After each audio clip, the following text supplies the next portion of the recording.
Welcome to this episode of Dev Questions with Tim Corey. Join us as we tackle the questions you are asking about a career in software development, understanding the industry, and new technology. Now, here's your host, expert developer, and online educator, Tim Corey. What is a good learning path for C#? What are the steps I need to take in order to learn C# well?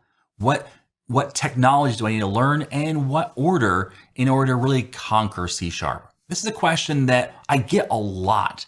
David was the most recent person to ask this question, and I thought that I'd take a minute to address it.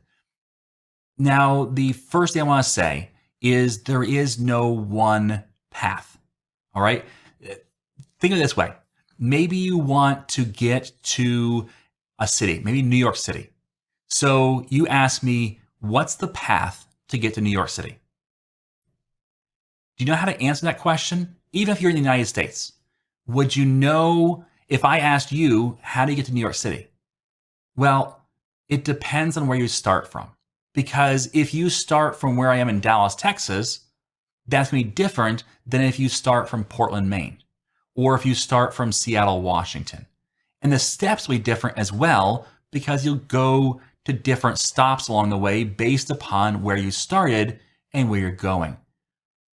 And it gets even more complicated because when you say learn C#, it's kind of like saying go to the United States. Okay, you want to go to the United States? Cool, we can get you there. Where? What part of the United States?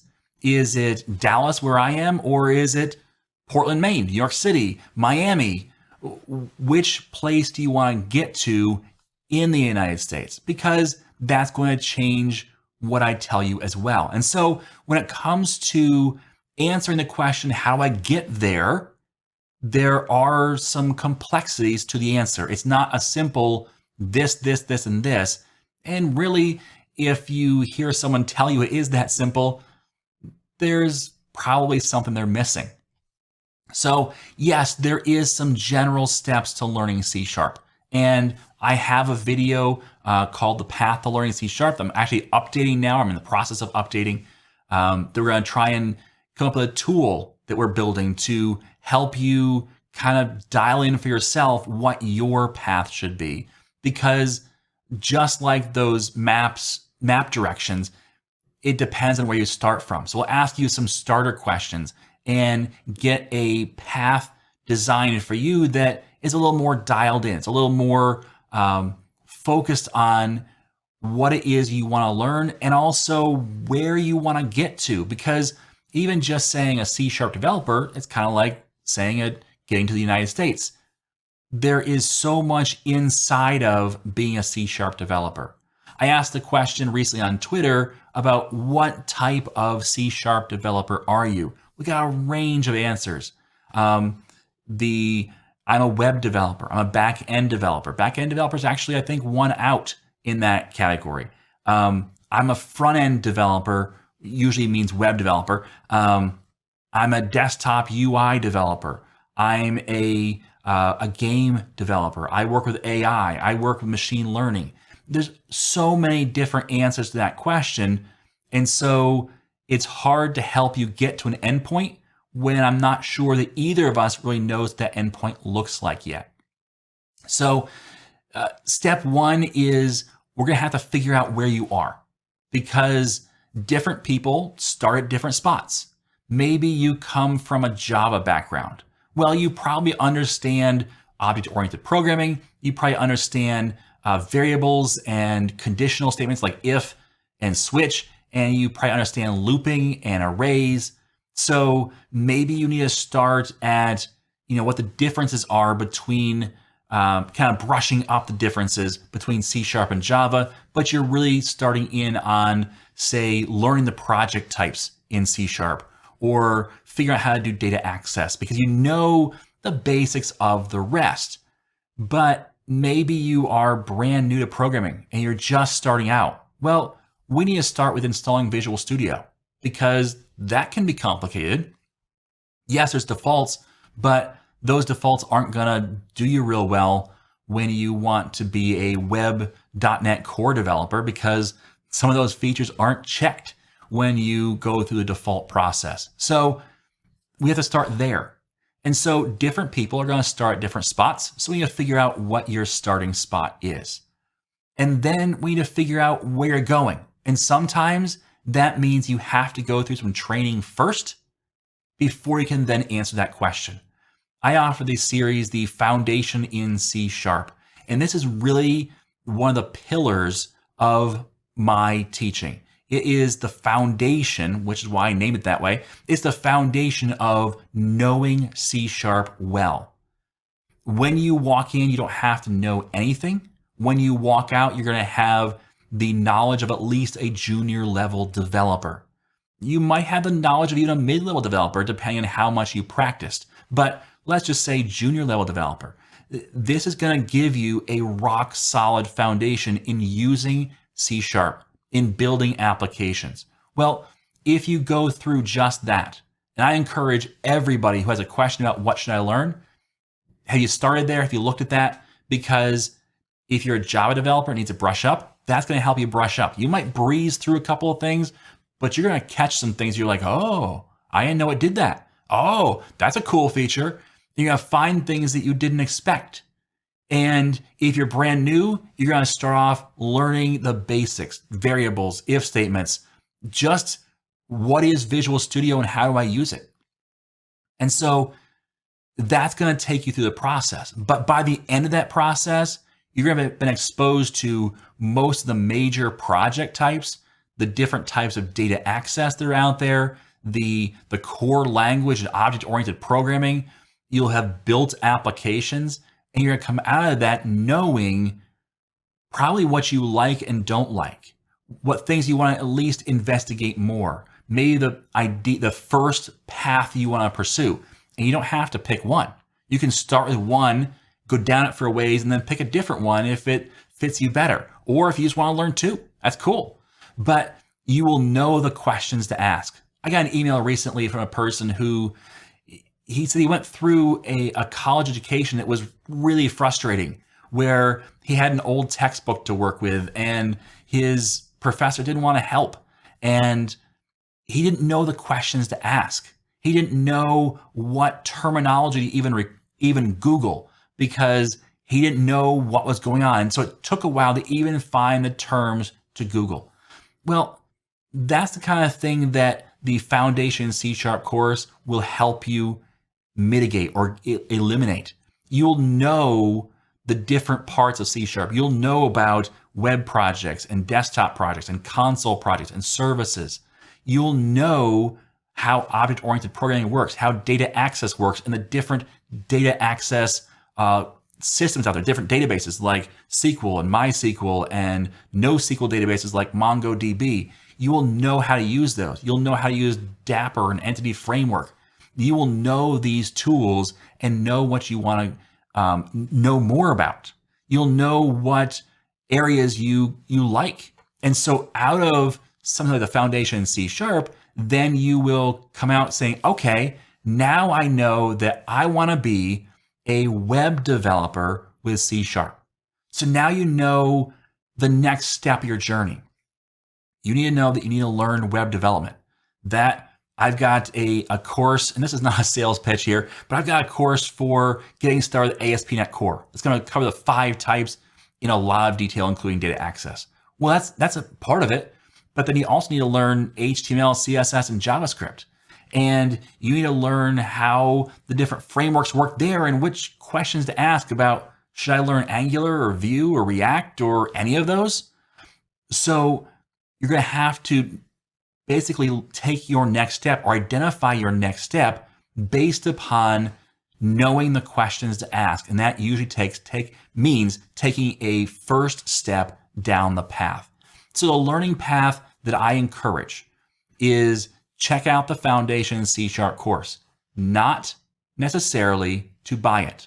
Let me be very, very clear here. I provide free content because people purchase my content. I don't begrudgingly give free content. I willingly give free content because people have paid for it for you. And so when I say check out the Foundation C# course, I'm not saying because I want you to buy it, but if you go there, you will see a course outline. There's 10 courses in that series. You can go to each course and expand out the course outline and see every lesson what the title is. You do not have to pay a dime. You can go there and look at every single lesson title. You can't watch the videos, but write down those titles. That will give you the keywords to ask for. Now you can go and watch free resources. I have some on my YouTube channel. You can go to docs.microsoft.com. There's a ton more there that are great, by the way. Their documentation has actually gone leaps and bounds beyond what it used to be, into the realm of not only helpful, but very helpful. So go there to check out getting started videos and to check out their other print resources and so on. But use those keywords to map out learning the content from the Foundation in C# course series. Do it all for free. Just get those outlines. And then once you've gone through all of that content, you're going to know what you like and don't like. You're going to have a better feel for what you still need, because you're going to hopefully build 2 full applications. Now, if you don't follow along and actually purchase the course, you're not going to be able to see me build the applications, but you can still build the applications, build out test applications, and try out what you're learning. I would highly encourage you, whenever you are learning, every time you learn a step, practice it. Don't just go to the next video or the next tutorial. Practice what you learn. That is what's going to actually teach you. Everything that I learn, I practice. This is why I don't watch training videos on the treadmill or the elliptical. I can't, because I'll watch it and go, and then have no clue how to use it. Or I'll think I know, and then I go to use it and I'm like, nothing works. And I realize I've missed 2 or 3 critical little steps. So whenever I watch training, it's with a like Visual Studio or my other IDE, whatever IDE I need, up next to the video. And I will pause the video. I will do what's on the video in my own. And then I'll make sure it works. And then once the video is over, then I will go back and I will rewrite it. And I will try new things. I will redo that same demo, or I'll do a similar demo in order to practice what I've learned and make sure I understand the nuance of what was taught. I'll make sure I know what questions I need to ask about, well, what if we did this? Or does this work? Or does this mean that? And I have come up with so many questions based upon that that have made me go back and watch other videos to really understand the topic. Because probably you're going to have to do that for a lot of these topics. If you're going to learn on your own, you're going to find some people are going to give you great advice, great information, and allow you to put it into a real world context. But some people will just give you the tool. Go, okay, there it is. This is how an if statement works. Great, but how do I integrate that in the rest of my application? You have to practice that and figure it out. So sometimes you'll find, ooh, that didn't quite teach me all I need. I got to figure out how to do that in the real world. And that's going to take some time. It's going to take some patience, but it's important. So your learning steps, if you're going to learn C#, start with the Foundation C# series. Go there, get the outline. Go to every single course, get its outline, write it down in order, and then start going through and crossing off as you have gone through each step. And as you learn it and as you practice it, then after you get through a few of them, build a small sample application. And then try out a few of those things that you've learned. And then go back at it, learn some more, then small practice applications. Try it again. So keep going through until you're all the way through the content in the Foundation and C# series. My videos for that series are about 50 hours in total. I usually recommend that you practice about 2 to 3 times as much time as the video takes. So 50 hours of video, let's just call it that. That means you need about 100 to 150 hours of practice. That means a total of about 200 hours of training to get through that level of content. Now, since you're piecing it together from other places possibly, well, that's going to take you a little extra time, but at least put in that 150 hours of practice. Doing so will make the difference. Trust me. Okay, so you've gone through the foundation in C#, you've gone through that content, and you got to the end. Now it's time to figure out what the next step is. How do you figure out that next step on your path? Well, you've already got some exposure to next steps because the foundation is going to walk you through the major product types. You'll have seen desktop apps. Do you like those or do you not?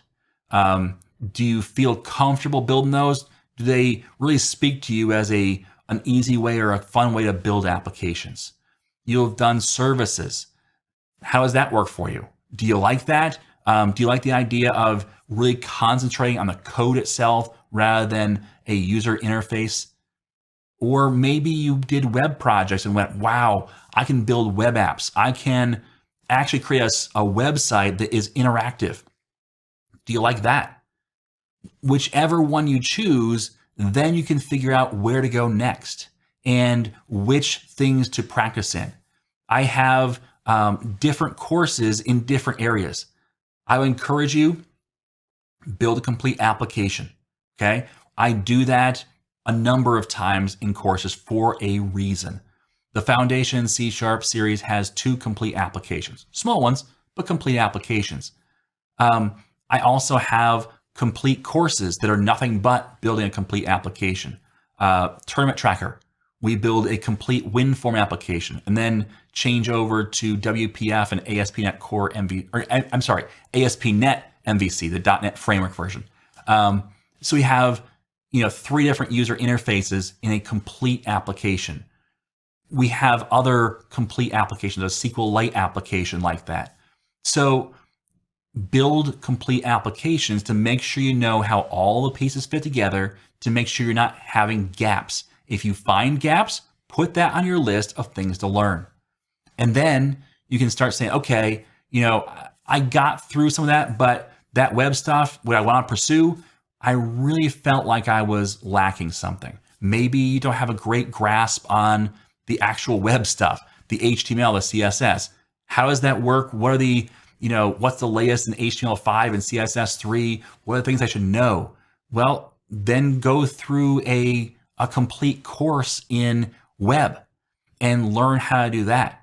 Or maybe you have, you go through the getting started with ASP.NET Core. So you learn how the different ASP.NET Core projects work and go through those very small start to finish application with each of them, the same one where you're building the same thing 5 times.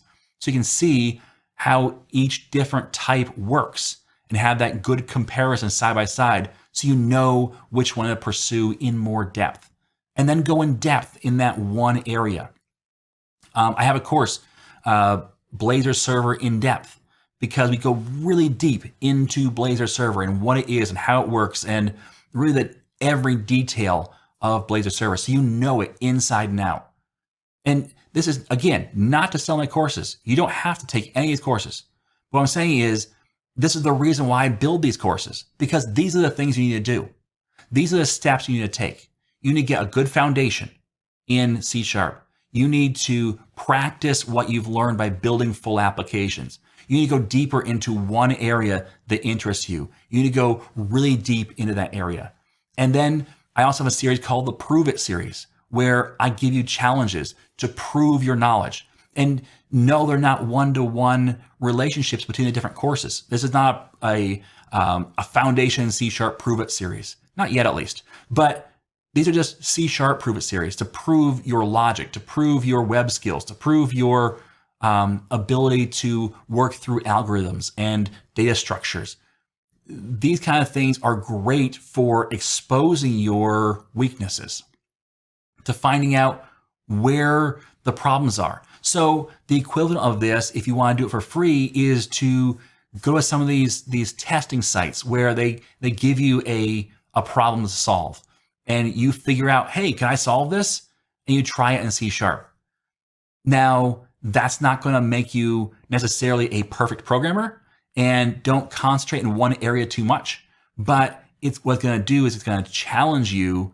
Do you know how to work with data structures? Do you know how to work with the web? Do you know how to work with desktop apps? Do you know how to, in whatever area you're working in? And then you can find out where your weaknesses are and then figure out what training lines up with those weaknesses. So to kind of wrap this all up, the question of a C# learning path is a complicated one. This is the reason why I don't just have a learning path on my website. I'm working on it. I'm working on getting some type of tool in your hands to help walk you through this process, but it's going to involve you. It's going to involve making sure that you're in the process guiding it. Because if you don't guide it, you're not going to get to the destination that you expect. Maybe you say, I want to go to the United States. And I say, okay. And I take you all the way to Dallas when you're expecting New York City. You got close, but you're not there. So I want to make sure that we both know that you're going to New York City. And then we can get you directions based upon where you're at. So it's going to take a lot of involvement from you. A path cannot be just given to you. You have to be the one to be involved in the process of building it. Okay, so that's my answer to the question. I give you some general advice to help get you along the path, but it really comes down to you being involved in the process of building it. All right, thanks for the question. Great question.